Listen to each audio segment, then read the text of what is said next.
هموطنان عزیزم، این همه جانبازی در تاریخ طولانی کشور ما نظیری نداشته است. اما با هیچ حساب و منطقی حفظ استقلال ایران و پاسداری از تمامیت ارضی کشور نیازمند این همه قربانی، این همه ویرانی نبود. دفاع از ایران، آن هم در برابر همسایه‌ای چون عراق، محتاج این نبود که 8 سال بخشی بزرگ از منابع انسانی و اقتصادی مملکت برباد برود. دفاع از ایران محتاج این نبود که پس از 8 سال ویرانی و خونریزی کشور ما از ضعیفترین موضع ممکن بر سر مذاکره بنشیند، بی آنکه مسئولین این فاجعه و جنایت بزرگ به کیفر رسیده باشند. این نیاز سران رژیم بود که 8 سال جنگ را بهانه بی‌لیاقتی‌ها و سرپوش جنایت‌های خود کنند. 8 سال گفتند تا آزادی قدس، تا آزادی کربلا، تا سرنگون کردن حکومت عراق، جنگ را تا آخرین قطره خون ملت ادامه خواهند داد. میانجیگری کشورها را رد کردند. به قطعنامه‌های شورای امنیت دشنام دادند. پیشنهاد پرداخت غرامت را از سوی کشورهای عربی نپذیرفتند. هر کس را که گفت باید به جنگ زمانی که شرایط به سود ایران است خاتمه داد، کافر و خائن شمردند. پای ناوگان نظامی کشورهای دیگر را به خلیج فارس باز کردند. نیروی دریایی ایران را که طی سالها با سرمایه ملت جان گرفته بود به جنگ نابرابر فرستادند و عملاً قربانی کردند. کشورهای عربی را علیه ایران برانگیختند و متحد کردند. منابع تسلیحاتی ارتش ایران را با سیاست‌های جنون‌آمیز خشکاندند، به طوری که در پایان جنگ نیروهای عراقی می‌توانستند به هر جای ایران حمله کنند. و آن وقت درست در شرایطی که ایران تنها و بی‌دفاع مانده بود، به زانو افتادند و درخواست آتشبس و صلح کردند. اما کارنامه سیاه این رژیم منحصر به همین فاجعه نیست.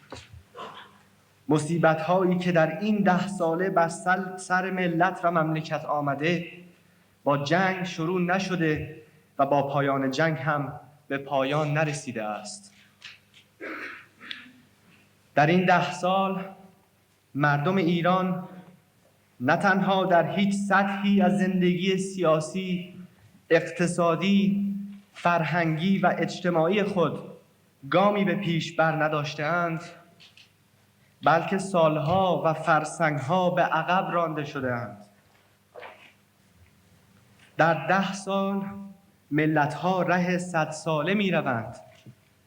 ملت ما هم مثل هر ملت زنده دیگری خواسته است و می‌خواهد که عضو سربلند و محترم جامعه بین‌المللی باشد. می‌خواهد که از منابع سرشار و طبیعی خود آنچنان که حق هر ملت مستقلی است بهره بگیرد. ملت ما می‌خواهد که نیازهای خود را حتی المقدور در مزارع خودش و کارخانه‌های خودش تهیه کند و بیشتر از آن که دیگران محتاج او هستند، محتاج دیگران نباشد. اما در این 10 سال رژیم خمینی جز اشک و خون چه تحفه‌ای برای این ملت آورده است و کدام دریچه امیدی را بر او باز کرده است؟ در این 10 سال از توشه های عظیمی که ملت با تلاش های خود طی نسل ها گرد آورده بود، رژیم ویرانگر چه باقی گذاشته است؟ چه سرمایه ملی، چه بنا و یادگار تاریخی این وطن است که از دستبرد رژیم و از تاراج وحشیانه عمال آن مصون مانده باشد؟ امروز کدام کشاورز و کدام کارگر ایرانی، کدام کارمند زحمتکش ایرانی است که دلش از این اوضاع نابسامان، از این مصیبت 10 ساله خون نباشد و به خاطر آنچه که این غاصبان از او، از حقوق او، از رفاه و آسودگی او را بوده‌اند، خود را قربانی این فاجعه نداند؟ چه کسی میتواند ضربه های هولناکی را که این رژیم به حیثیت فرهنگیان، به حقوق دانشگاهیان، به نهادهای آموزش و پرورش، به آزادی اندیشه و بیان زده است، حتی تصور کند و اندازه بگیرد؟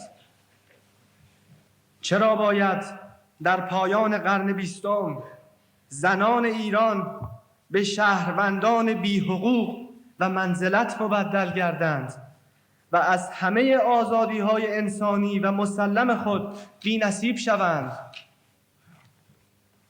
و مهمتر از همه، چرا باید هنگامی که همسایگان مسلمان ما از ترکیه تا پاکستان شاهد رشد نهال آزادی و استقرار حکومت‌های مردمی هستند، ملت ما، ملتی که نزدیک به 1 قرن پیش سردمدار آزادی و عدالت در منطقه شد، این چنین در چنگ خودکامه‌ترین حکومت تاریخ خود دست و پا زند؟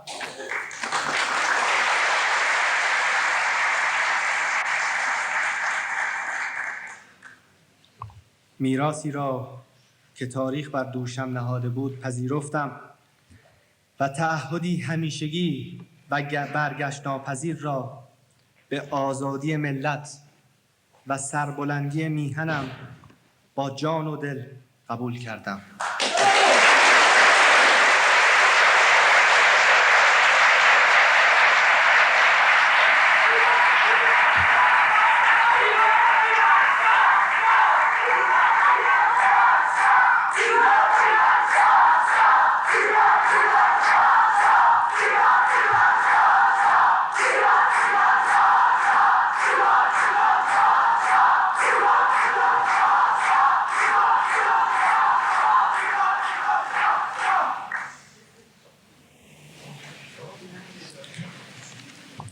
این تعهد را به خاطر تاج و تخت نپذیرفتم، بلکه به عشق ایران بر دوش گرفتم.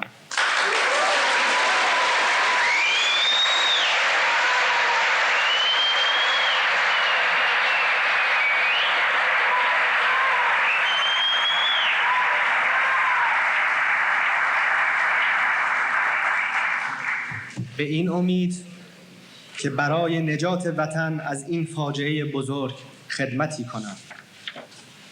من امروز در برابر شما ایستادم و برق امید و عشق وطن را در چشم‌ها و چهره‌های شما می‌بینم. تماس من با هموطنانم، از پیر و جوان، زن و مرد، سلطنت طلب و جمهوری خواه، چپ و راست، به من قوت قلب و نیرو بخشیده و هر روز از روز پیش مصمم‌ترم کرده است. به هر نام و هر عنوان، به هر نقش و رسالتی که مرا بشناسید، من مهمتر از هر چیز و بالاتر از هر چیز خودم را سرباز و مبارز راه آزادی ملت می‌شمارم.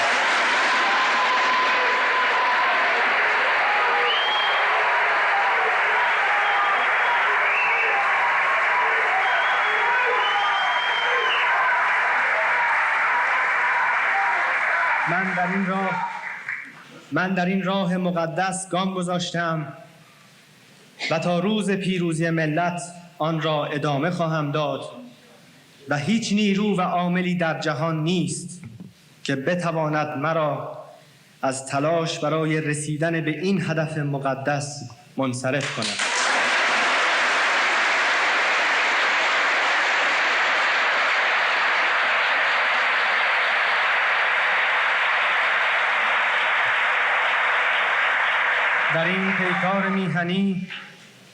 در این پیکار میهنی من به یاری و پشتیبانی یکایک شما نیازمندم.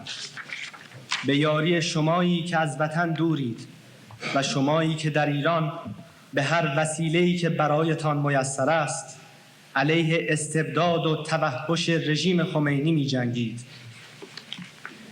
یقیناً نبرد نهایی ما، نبرد سرنوشت ساز ما در ایران زمین صورت خواهد گرفت.